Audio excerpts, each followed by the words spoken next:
Thank you, Ian. For those of you who are new to this experience, the whole principle of the masterclass was to have the opportunity to dig a little deeper into the nuances of whatever the topic was that was on the table for the month.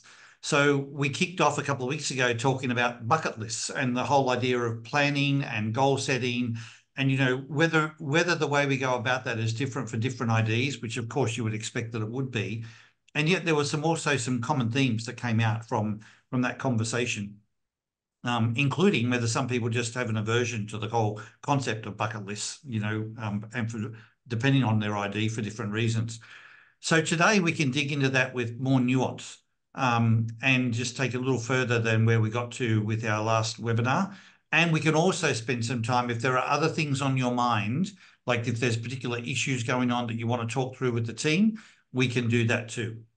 That's what this brains trust is about. The people on this call are typically either quite skillful with ID, or at the very least very committed and passionate about the area of personal development, and particularly about being true to yourself and aligned to your ID in how you do life. So welcome everybody, and let's get our show on the road. So let's kick off by doing a PPI check-in, which is our peak performance check-in on a scale of 0 to 10, where you would see yourself today, just to give a sense for yourself, firstly, to think about where are you on that scale of being in stride and being at your best.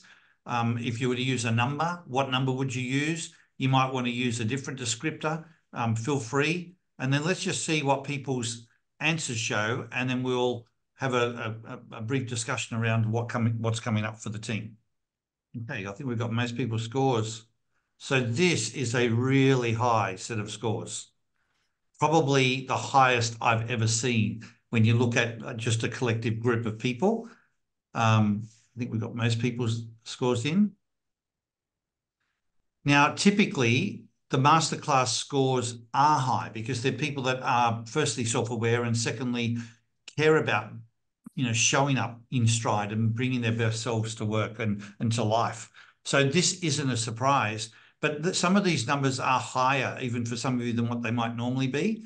So I'm curious if anyone would like to talk to their score and explain why it might have gone up from even where it might normally be an 8, and now you're saying you're a 9, or if being an 8 today is a particularly good improvement for you. Has anyone got anything they'd like to share about their score? Well, I mean, I'll share to start folks off here, Paul.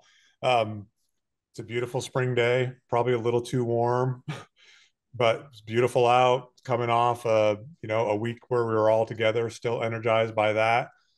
Clear things to do. For me, a clear purpose and something to accomplish.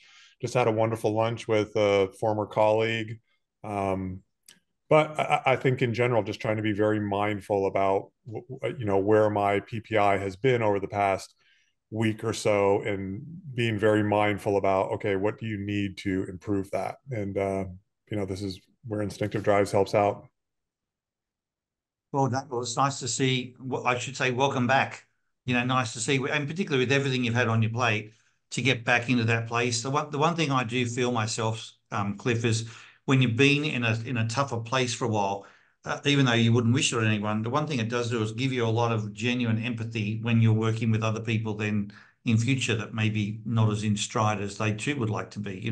Yeah. You can really resonate and then help them through, and just give them hope that it does get better than this. So stay the course. Well done. Anybody else? I see your score is a 9. That's pretty high for you from what I remember what you've done in the past. I don't recall you being as high a score as that before. What shifted for you, if I'm right? Yeah.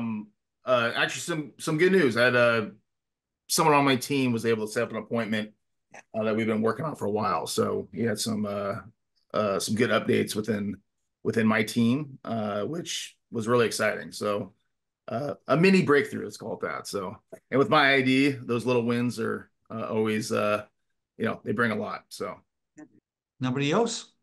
Judy. What I notice when my energy is good and I'm able to complete things, my score goes up.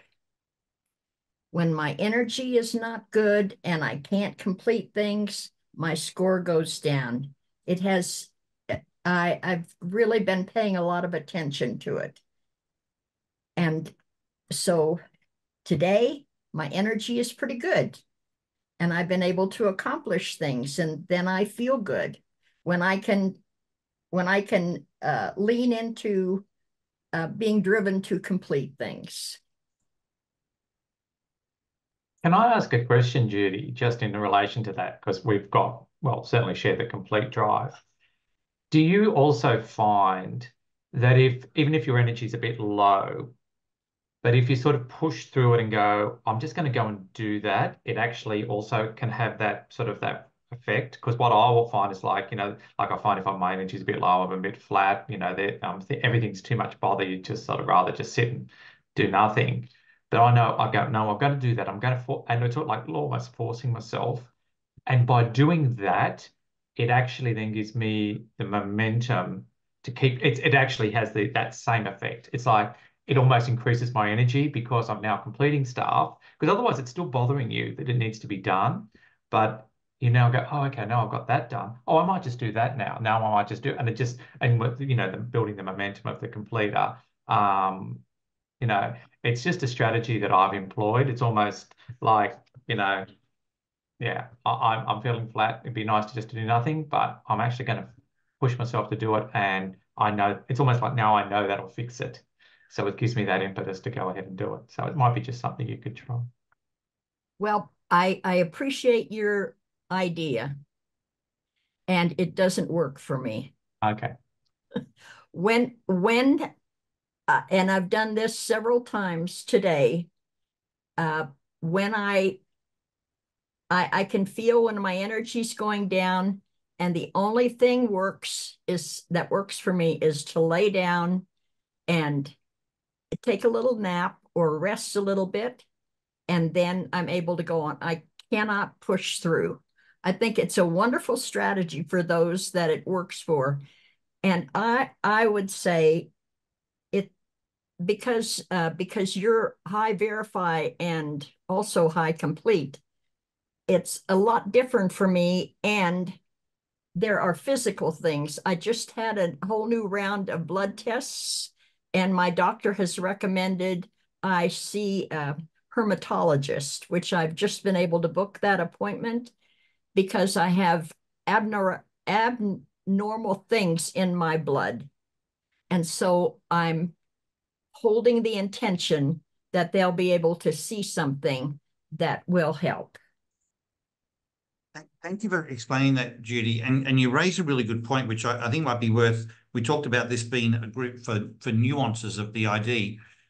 Is it that the verify drive, and I'm curious, we've got a lot of verifiers on this call, but for the avoid verifiers, even though you may not be a completer, you might relate to this nuance that I'm about to share, which a verifier typically has that ability to like put things in context, to have a perspective and to push through. It's part of the challenge of almost that problem solving drive, and it brings like a certain amount of perseverance. Is the equivalent for the avoid verify that you just need to have a change before you can then come back and regrip? So like Judy's saying, I don't have that same perseverance to push through. I need to change, like go and have a rest, and then allows me to like come at it again once there's been a break. Is that what happens? Like, is that particular component to those of you who are avoid verify? Is that what you would agree with? Like, is that true for you too?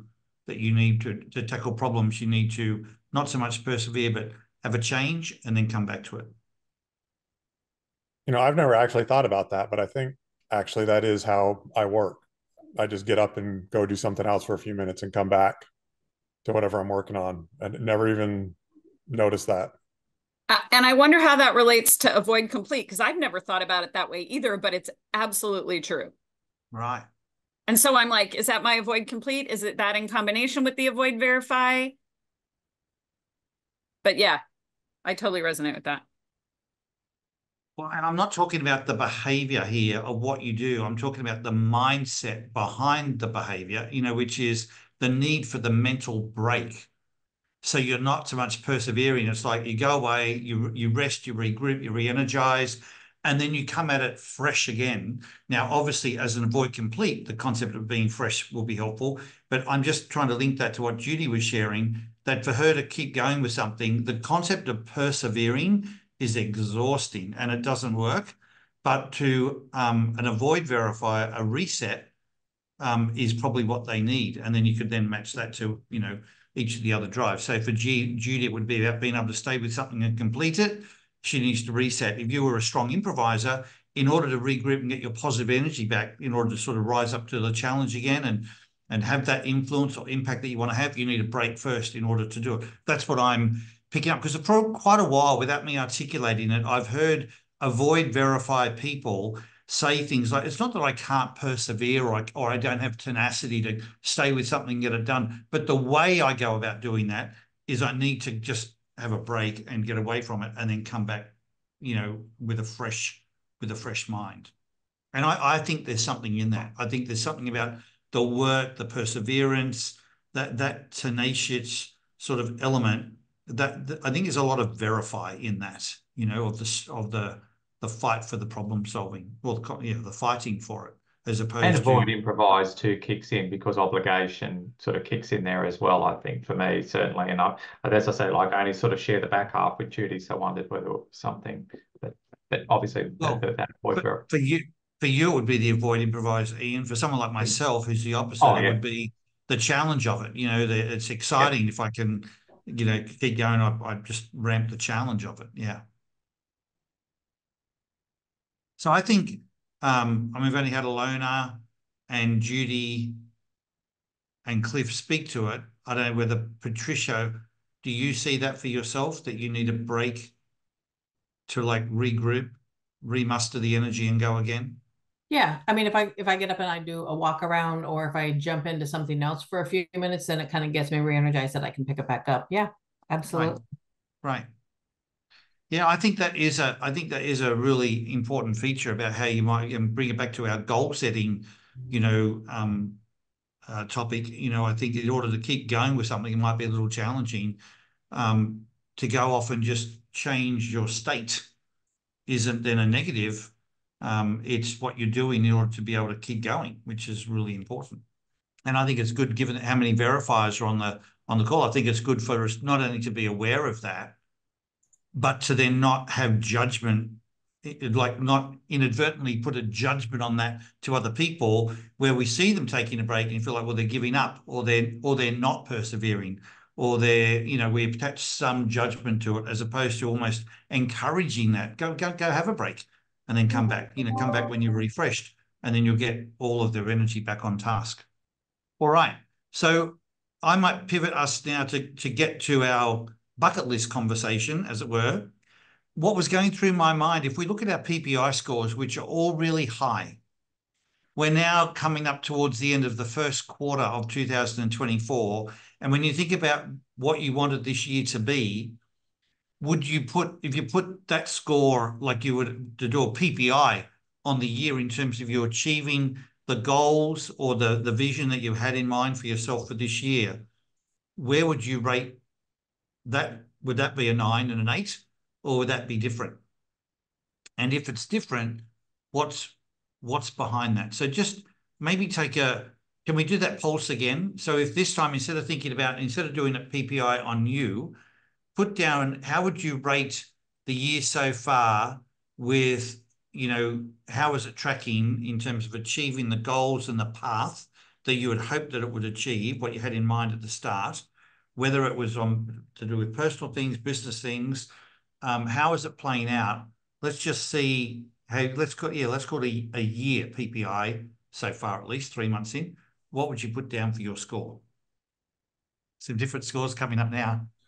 So let's just talk initially about what's behind the scores, like what's happening that you can see as a difference for you between you personally versus the way the year's playing out.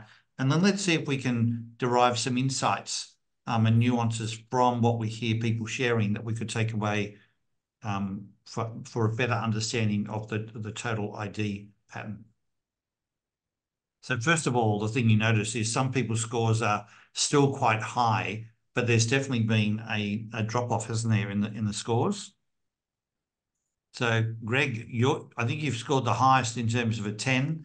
Amanda 9.5, Susie a 9. They're pretty high. So you guys are obviously having a great time. Greg, tell us about your year so far. Um, Or what's behind the 10, I should say. I'm just grateful for all the different things that happen. I'm not judging from good or bad. Like, let the situation. I'm listening to you. It's been really fascinating for me because I'm realizing my original 9 was like, what have I got to complain about? You know, and I would leave it something left because that leave that one open just in case it gets even better, right? But when you look at the past quarter, I go, what would I complain about? So like, well, it's fine. It was exactly what it was, right? So I I'm trying to make a distinction between how I'm maintaining myself inside and what's happening to me, and I don't want my PPI to be determined by what's happening to me. I'd rather be what I'm doing with it.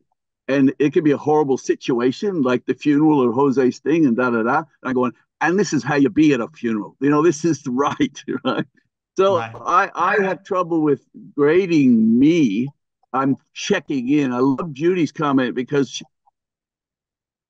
she's pitched into her body, and because of her body, she might be going against her drive, but her body says sleep now. It's not a change so much as hang on, stop.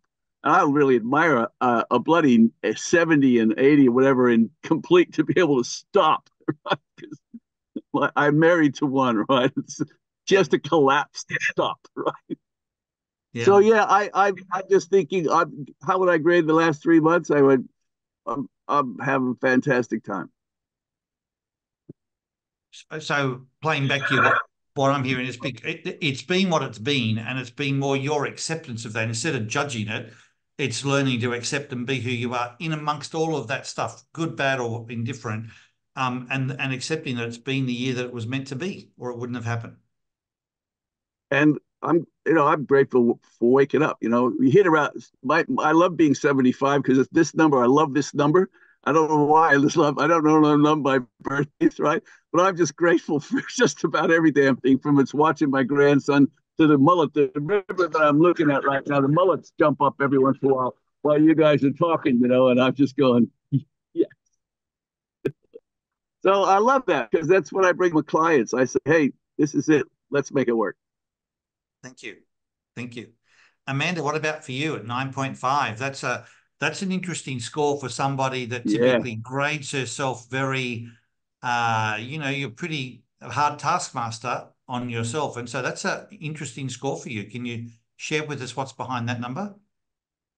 Yeah, hi everyone. I think I'm just putting in practice everything I already knew about myself and my needs, and just setting some really firm boundaries around what I need, prioritizing myself, giving myself time. I've dropped a lot of standards that I had, which is really hard, but just about myself and simple things, as you can imagine, that I thought I have to do every day. I've just dropped that. Don't have as many expectations as I used to. Working less, spending more time with my son, and just figuring out, that balance between mom, wife, business, and myself. So started the year. It was like a flicked a switch from last year to this one, and I'm just like, last year I got sick probably 6 times, like at least. So obviously body was saying, you're doing something wrong here. So I just had a really good rest in December, and I just started the year, and I went, well, just do what you need to do, like just go for it. And yeah, it's been great. Haven't been sick so far. So yeah, just been being really happy. Good on you. Well, that's if I think back over the years of knowing you, it's interesting to firstly hear you verbalize it that way. But for all the other people out there that go through what your ID does have high standards. and you made the comment about lowering your standards. But now that you look back, like, do you, what am I trying to say? Now that you see how it's playing out, does it really feel like a lowering of standards, or does it feel like a something else that's happened if you consider the outcome that you're now achieving? Because a lowering of standards would normally mean that things are sort of, they've gone down a couple of levels. If I lowered my standards as a tennis player, it now means I'm not performing as well. I'm probably not enjoying the lack of competition as much and so on. But you're, I think, saying something different, which is by making a change over here and becoming, almost more self-focused. There's something positive occurring. But can you just share that? I think that could be interesting to hear and potentially helpful for others. Yes, I think maybe you're right. Maybe it's not lowering my standards, but maybe placing less importance on the things I think I have to do, that they are the right things to do. So as an example, last year, I pushed myself, okay, something silly. I've got to do yoga 3 times a week. I have to. And then I would get to the end of a day feeling like I just want to lay down, but I'd push myself to do that because that's going to make me feel better, because yoga is supposed to be good for your mind and you're going to relax. So I would just do that despite not wanting to do that. And so something good turned into something mandatory that wasn't good. And so I look back at that now and I think, like, oh, I have to wake up before Joshi does, because then I'll set my day right, and I have to have that time before he's up and whatever. And so I had all these shoulds because that's going to make my life better. And when I look at that now, I guess that's what I mean. I don't have those standards anymore. Like I don't push myself to doing those things, and actually am doing more yoga than I used to, but I'm not counting the times like I'll get to the end of the week and I'll go, oh, I actually practice a lot this week. How good. But it's not an obligation. And so I think I'm respecting a lot more what I need, my feelings and how I am that day. And when things are not going well, I just go for a long walk, or like Judy said, I'm just exhausted. I need to have a nap, and just respecting that, I think, is what I mean by lowering my standards. But actually maybe probably raising the standard of myself, like of what I actually need, and raising the standard of respecting myself, and that's been good. What an interesting way to put it. Instead of seeing it as lowering, you're only saying no to something because you're saying yes to something else. And instead of seeing it as a lowering of standards on yoga, it was a raising of the standards on, who I am, respecting myself, what I need to be at my best. And you've been much kinder to yourself. I mean, for what it's worth, I'm sure I'm speaking for all of us, standing back and listening to you, it's like you've taken all this pressure off yourself, and yet far from lowering the standards, you've allowed yourself to flourish. And, that's amazing. So well done. Well done. What would be really interesting, because when someone with your ID, and I'm sure there are others on the call like Ian and Vicky who've got a similar enough ID in terms of that verify complete mindset, when you put all that pressure on yourself with all the have-tos, you become so task focused, you lose your personality. And it'd be really interesting, and I'd encourage you to do this, Amanda, to talk to, Joel, your husband, and others around you, and ask them how are they experiencing you now this year compared to last year. Because probably what was also compromised wasn't just your health, but maybe the health of relationships as well, and not enough that people would come and say to you, something's not right. But if they now were to experience you now, the 2024 you versus the 2023 you, they probably notice a difference as well. I was just meeting with a leader here about an hour ago, and he said he's been getting all people, because he's so busy, people is going, are you okay? Like, if you got so much on your plate, are you okay? And he's a 70 in improvise. And he said, am I okay? Oh, I am having a blast. Like, I can't remember. It's probably 6 or 7 years, Paul, since I've been having this much fun. And he said, well, it's funny, people are saying it's funny you say that because we're concerned because of the volume you have, but we actually feel like we've got the old you back where we used to be in meetings with you and walk out really inspired, and that all went flat. No one noticed it to comment until they see the difference now, and you might get a similar piece of feedback, which would be really reassuring to you and validating for as you keep going forward with your life, to just know not only is this better for you, but this is actually better for the people around you as well, that you're being kinder to yourself. So the very thing you feel like you're being more self-focused actually is a more life-giving way of being for other people, including your son.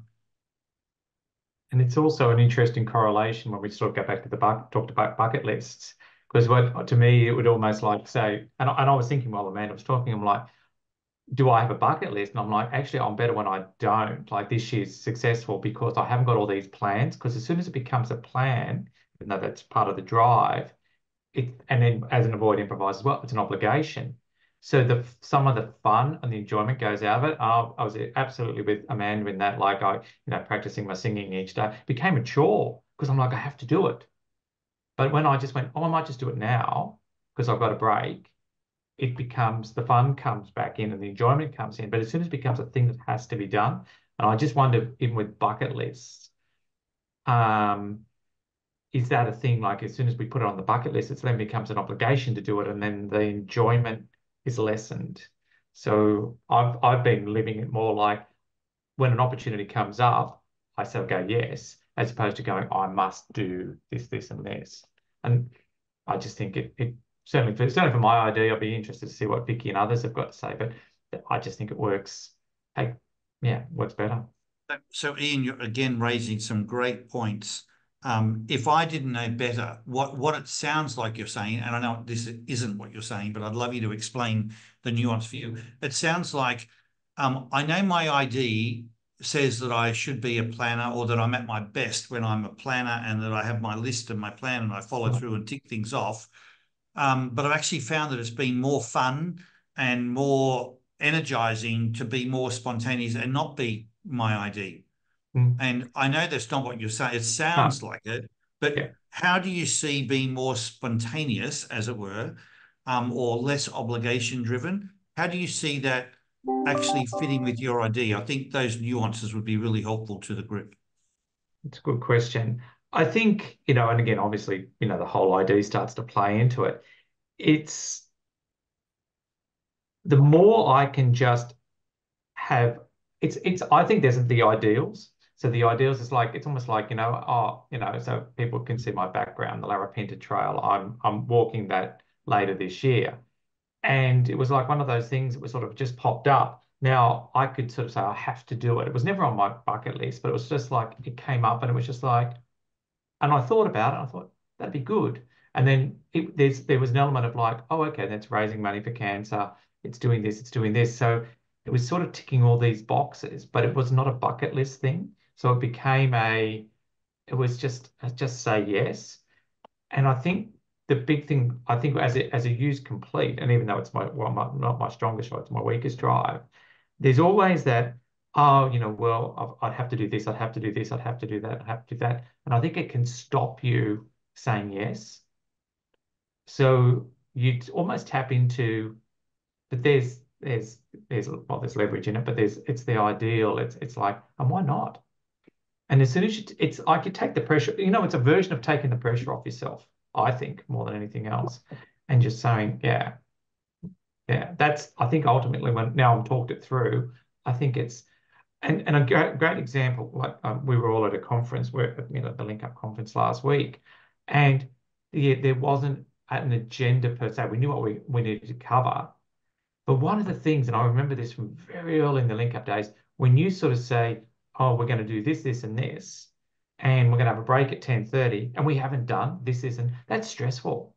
Because I'm like, we haven't got time. We're not going to cover that. We need to stop talking. So you don't actually finish stuff rather than have the conversation like, we've got to go. I'm tapping my watch here. And I think what happens is when you actually just go, it's about outcomes, and you set a really good sort of tone setting for the conference. It was like, okay, and you can relax and just be part of it. And I think that in itself is the sort of the message I've taken from all of this. It's just like, and it's about why my PPI is usually very high, because I'm just accepting a bit of what it is, as opposed to setting expectations. I have to do this, this, and this to be that, and it's taken that pressure off, and you can live in the moment, which again is another challenge sometimes. I'm not sure if that explains it, or me just sort of still talking it through.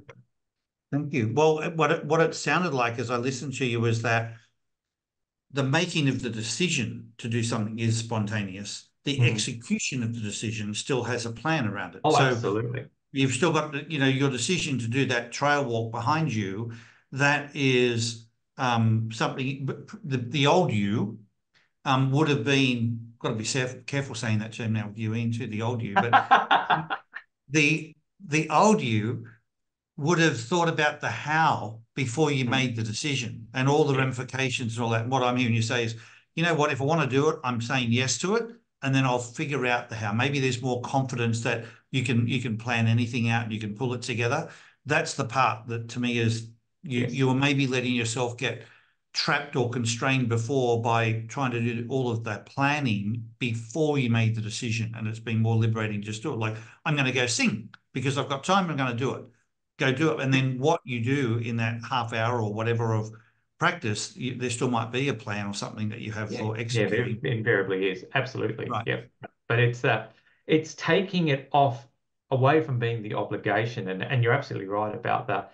I would overthink a lot of things. Like I now just say to my wife, should we, we should do this. I'm like, I go, oh, if we've got enough money, should we save? Just book it. Let's book it. And then we'll work. We'll put a plan in place on how we're actually going to get there and do all of that. But let's just do it. And then we've got something to work towards. But again, as opposed to going, oh, maybe let's hold off until this happens. If then when, it's that, that sort of thing, which I think our style of ID can fall into. When this happens, then I can be happy. Thank you, Ian. Thank you.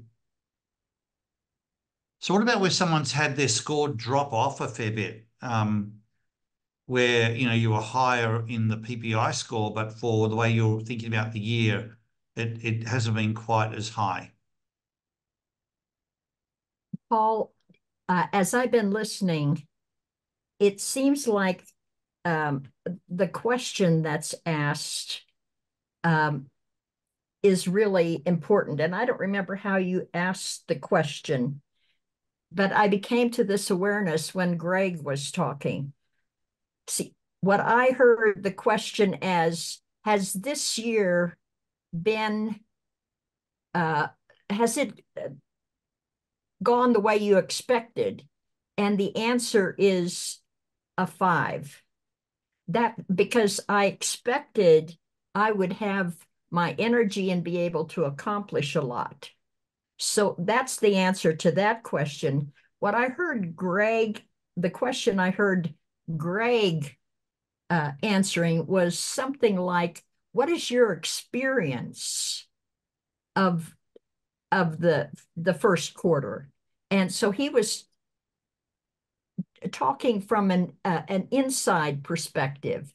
And if I would speak to that inside perspective, I would say maybe about an 8, because I just said to myself, well, this is the way it is, which is a lot of what Greg was saying. I'm grateful for this and just being in reality as opposed to being in the expectation that I had at the beginning of the year.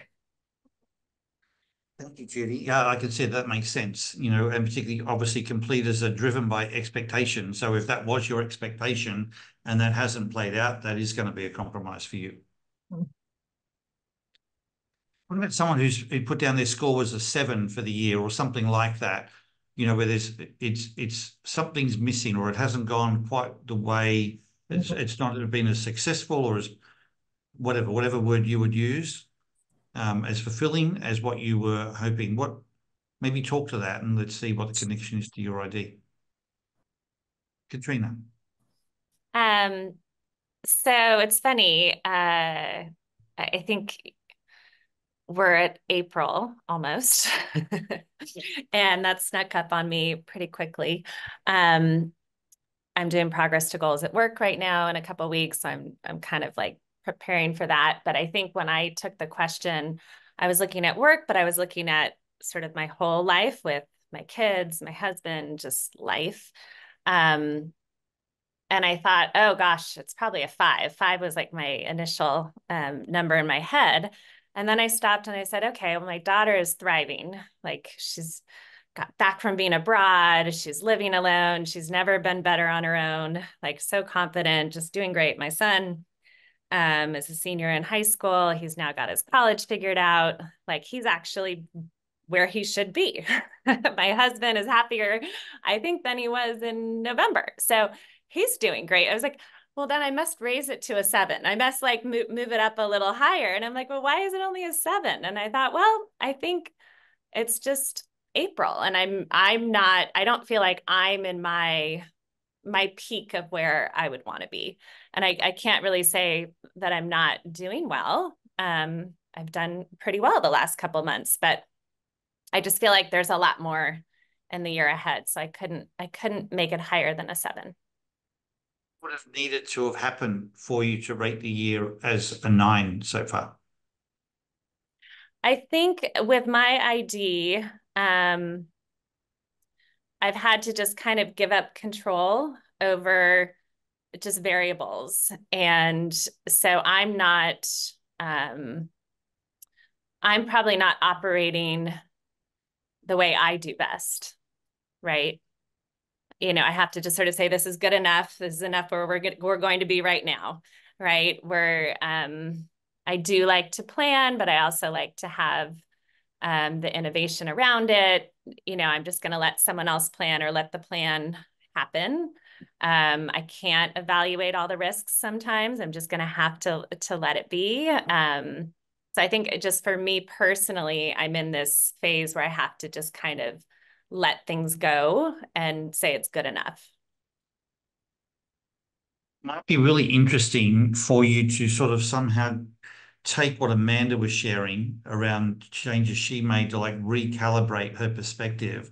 If you would apply them to your own life, what would happen? Because what sounded like a letting go of standards or a lowering of standards was actually a raising of some other standards. And it might be a similar thing for yourself. And then if you were to have that as your focus, you might actually go, actually, you know what, this year has been fantastic. And it's not so that you see the year differently.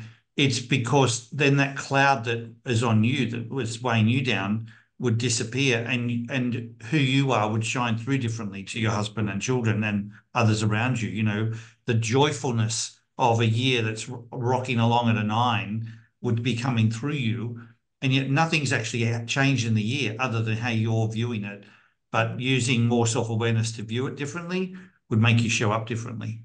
And I don't know, I think there's something really profound in what Amanda was sharing about what we think is the weight, you know, like, well, we're lowering our standards, but you're only lowering that, what feels like lowering those ones, because you're actually raising something else. So have a look at what you're taking more control of, or what, you know, you're focusing on, because I think in there is a key for you. Thank you. Well, maybe one more. Has someone got something they either would like to share or even want some help with for how they're looking at how the year is progressing? Yeah, Paul, I think for me, going from a 9 to a 7, it was thinking, actually, I hadn't really thought about it from a quarter, 3-month standpoint. For me, a lot of it was, one, I just dealing with, I've got wrist tendonitis, and I'm a tennis player and a pickleball player. And I haven't been able to do that since like the 2nd week of January. And just thinking holistic, I mean, that just, that's a big part of my exercise, and something I just, is something just to blow off steam. And so thinking about that and not having that and having to do other things to make up for it, I think is part of it. Just some aspects around, nothing terrible, just with kids and challenges of just how they're learning and stuff like that we're going through. I got 11 and 14-year-old. Is just other stuff that kind of outside of my work stuff that when I think holistically, I'm like, oh, it's not going as smooth right now as it has. Again, nothing terrible, but just kind of like little things that can be distracting and can take you out of stride, or over that big picture. And it was just interesting thinking about it. It was a great question. Like, yeah, I'm a 9 because I had some good ththings happen today with the team and all that, and was jazzed on that. But when I think, overall, how do I look at the first quarter? And it's probably more of like that 7. And it is that whole, it's the combination of things that can feed into that. Thank you, Scott. Thank you. And for myself, I would say, so often my plans, when there's things that I want to do or say we're going to do or whatever, whatever it might be, I don't look at what's involved. I just look at how much I want to do them and put them on the list or, decide to set off. But generally speaking, there's an element I shouldn't say an element of idealism. They're probably like smothered in idealism in terms of how long they will take to get done or what they'll look like when they're done, but they've always got an idealistic lens on them. And so when they play out more realistically, it's probably rare that I see the realistic difference as an improvement. It's normally a gap, or a letdown between what I intended or, had pictured as the idealistic view, and then there's what plays out in reality. And that compromise, if I'm not conscious to it, the natural effect is one of disappointment, and I live with like an eternal disappointment. And so I'd hate to think how I'd be living without the knowledge of ID to just very quickly be able to say, oh, well, it was obviously idealistic in the first place. Like, if it was never meant to be what the idealistic thing was, that was just what I needed it to be to get me started.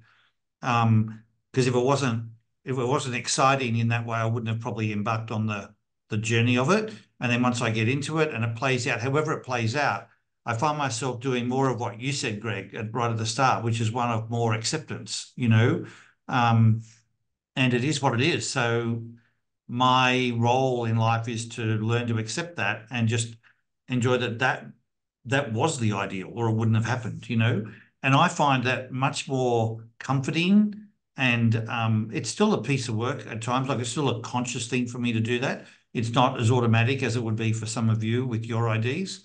But it generally, my compromise on my score is generally because of that idealistic gap. It's never as simple as just saying, oh, not as many things came off as I was hoping, or it took longer, or anything like that. It's generally that it's where there was a sense of idealism that hasn't been met.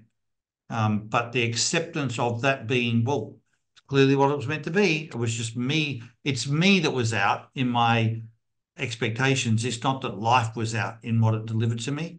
That has been life-changing for me.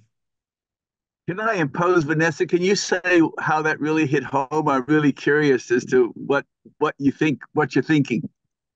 Yeah, I was thinking, my PPI would be, it fluctuates so much because you get really excited about something, whether it's happening or went really well, but then it goes down. It's something like frustrating. It's not bad things happening, but like frustrations that just come up. And they don't just come up, obviously, but that's what it feels like often. And understanding that it's that expectation of it being a certain way, my vision, the vision of perfection, and then the reality doesn't quite meet it. And why? What did I not do well enough to make it happen? Mm-hmm. What did I miss? And it just was like, it really hit for me. So, and it's not that I missed it necessarily. It just, the reality is not going to necessarily be the vision. Mm-hmm.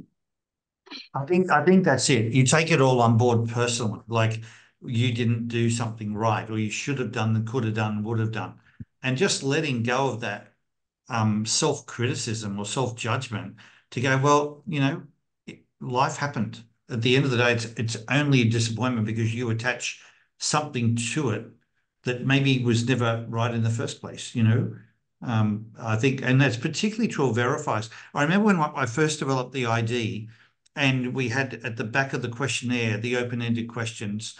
Most of us know them as the Journey to Excellence questions. And I was surprised how many times I read the words, will I ever be truly happy? Or some version of that, will I ever be truly happy? And when I looked at the person's score, what instinct do you think came up a lot, like that was attached to that particular question or comment? Elena, I saw you mouthing something. Avoid authenticate. No. Well, no. Use maybe it was that too. But verify, yeah, verify. the verifiers. Yeah. And it was sad for me, because I could see myself in that too, that you just have this eternal disappointment. But then you realize it's like what we've been saying, what we all have come to know from our work with ID. It's about vibration. So it's not just the vibration that you're imposing on yourself of being disappointed, but then this disappointment radiates or vibrates out from you to other people. And there are people that feel that they're never good enough. They're always disappointed. They're always disappointing you, you're always disappointed in them. And I spoke to a friend of mine earlier today whose son, he's had massive challenges with his son. And we're talking about it, like the son might feel that nothing I ever did was good enough for you, Dad, and we've all heard probably stories along those lines. And it would horrify any person to realize that was the effect they're having on other people. But it is something that's really, I found very common to that verified drive about this eternal disappointment. And will I ever be truly happy? Not happy, but truly happy, where I'm not, then having that like perpetual disappointment cloud across everything that I do. It's a really big deal for so many people. And when it comes to planning and not realizing our plans, I think when we all have our burdens for all 8 directions, there's equal burdens, but that one is a big one for the verifiers. Paul, I've seen that a lot with the use, verify, avoid, authenticate combination, because there's the high standard and the goal and the judging ourselves harshly, but there's also this deep connection to the ideal. And if it's not the ideal, those two play together in my experience, for that perpetual disappointment. Like I know some really strong use verify people who can compartmentalize that stuff. And they're like, I'm happy here and I'm not happy there, and that, whatever, that's okay. Like, God love them. I wish I could do that. But that combination specifically is where I've heard that. Yeah.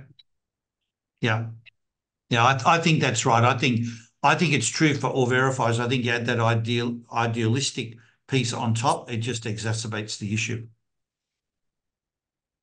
And yet, I know. Sorry, Vicky. I think were you going to say something? No, I wasn't, but it's interesting.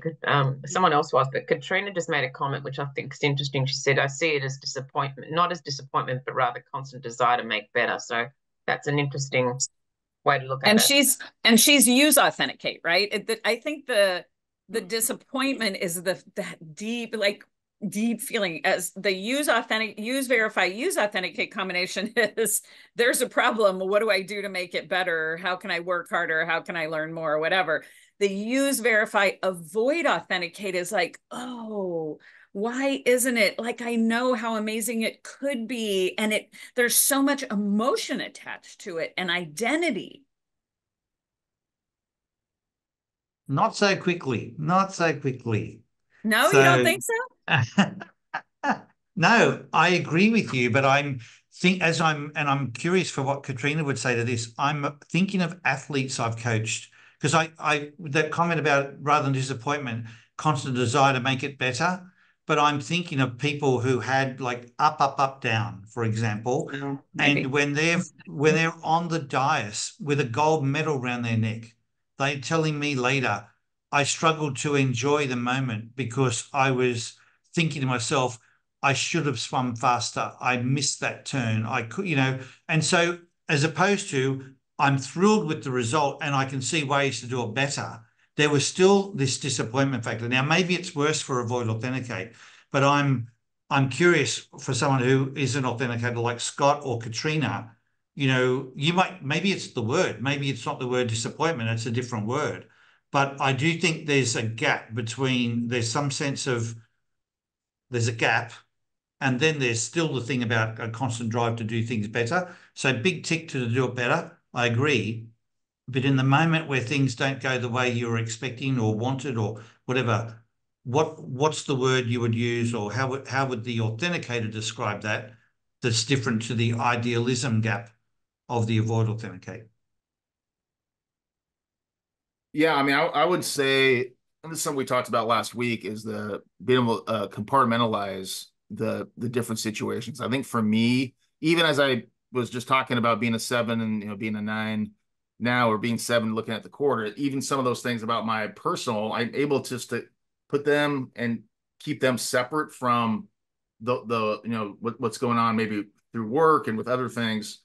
And so I don't, I guess I don't have that idealism that's maybe connecting everything together, where it's maybe bringing me down in totality. I am able to, I feel, kind of just look at this situation differently, and hopefully show up the best that I can. Now, certainly, does it seep through and probably affect things? Absolutely, and maybe in ways that I don't even fully understand. But that's how I would describe it. Thank you, Scott. All right. Well, in view of the time, I might just come back to one of the things that came up last week was that I took away was so much of this planning, goal setting, bucket listing. Seems a fairly strong correlation with the complete drive. Because one of the things that came up as a pattern for me was so many avoid completers were like, oh, I don't really think of it like a bucket list, or they may have, but where they've gotten to as they get more aware was, if I'm going to do it, I'm going to do it. So I just like do it, rather than the planning to do it. Now, that could be the decision, even deciding to do it. There still might be some planning for how you execute. And maybe that's like what you were referring to, Ian, before. There's the decision, and then there's the execution of the decision. But that was one of the things I took away was, so there was a really big distinction for those with the complete drive, and I see that 3/4 of the people on this call are all avoid complete. So maybe we're all more into just doing it, as opposed, and then even the planning for it still has a whole lot of spontaneity around it, or ideas that just sort of, as opposed to a more coordinated and complete planning of execution of the event. But there seemed to be a very strong correlation with that drive. I don't know if anyone wants to comment on that for themselves. I see, Pam, you've raised a comment here. Yeah, do you want to speak to your comment, Pam? Yeah, I'm curious about expectations, because when people were talking about use complete and the discussion started with the bucket list and what are the strategies for that, and there's the expectations just kept coming up with me with all through this discussion, because a use verify, I'm a use verify, I'm just a 6, I'm not an 8, but I'm a 6. Sometimes my expectations are that things aren't going to work out. Like that constant never-ending disappointment, I think we just set ourselves up for that expectation. And I'm just curious about how that plays out. I think it could play out for all kinds of different drives. I used to have a friend that would say expectations are planned failures. But it's just an interesting word to explore. We're all deeply I think as clients,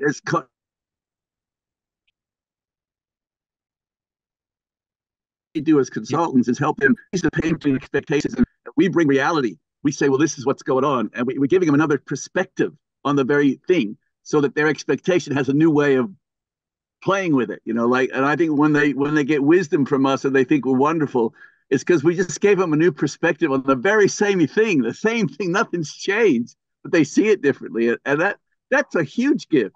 Because the expectations what's beating us up. And we help them stop beating themselves up and go, oh yeah, I guess that did. I love that when Amanda did her thing, it was like drop standards. I'm going, no, dude, you didn't drop any standards. 7-1 doesn't drop any standards.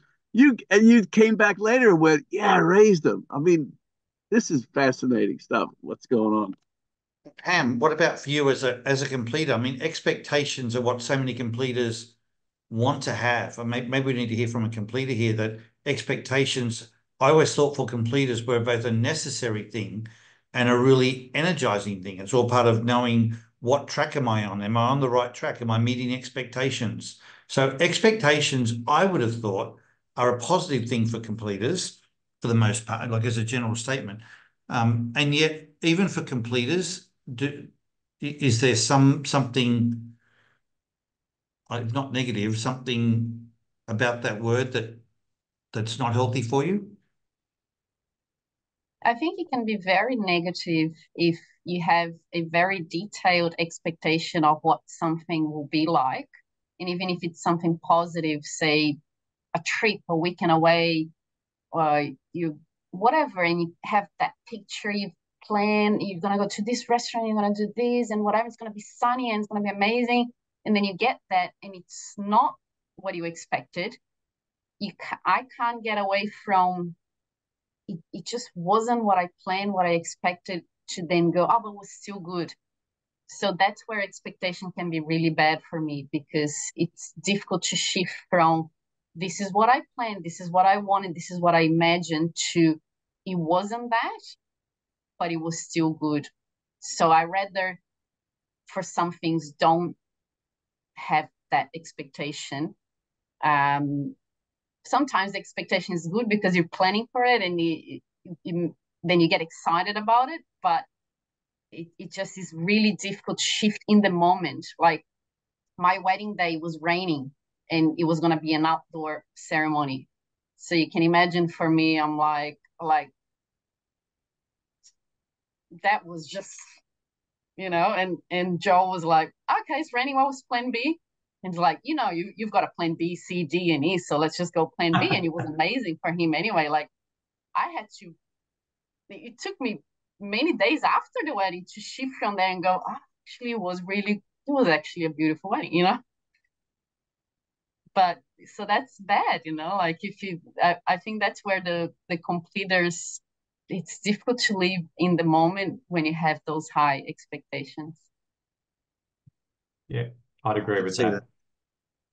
Well, it's obviously just like verifiers need to watch the concept of judgment. Maybe that's something for completers to really watch for themselves around expectations. That's really great input and a great point you made, Pam. So thank you, guys.